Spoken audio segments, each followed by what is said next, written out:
একটা গল্প দিয়ে একটু শুরু করতে চাই মাননীয় স্পিকার। ছোট্ট গল্পটি হচ্ছে, রাজা তার উজিরকে বলে দিয়েছিল সকাল থেকে এটা কাজ করবা, এই কাজগুলো করবা।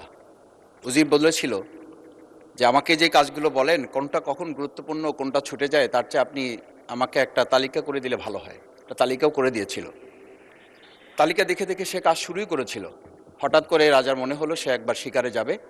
ঘোড়ার পেটে উঠে যখন রেকাবে পা ঢুকিয়েছে, রেকাবে পা ঢুকালে পা আটকে গিয়েছিল।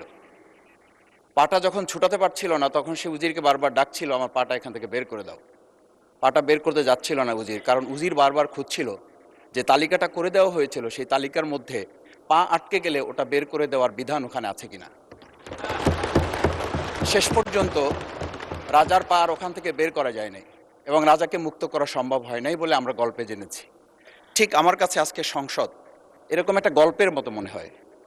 আমরা জুলাই সনদে যখন আমাদের 4 বছরের সন্তানরা জীবন দিয়েছে, আমরা যখন দেখেছি বিগত 17 বছর উন্নয়নের কথা বলে আমাদের নির্বাচনকে ভুলে দেওয়া হয়েছিল, আবার বিগত 1.5 বছর আমরা লক্ষ্য করলাম যে সে সময় আমরা কেউ কেউ নির্বাচন এবং নির্বাচন বলে বলে আমরা আমাদের মাথা থেকে বিচার এবং সংস্কারটাই ভুলে দিয়েছিলাম। আবার এখন এসে আমরা দেখলাম যে আমাদের নখের কালি শুকাতে না শুকাতেই উন্নয়নের কথা বলে আমরা আবার জুলাই সনদটাকেই ভুলে দিতে বসেছি।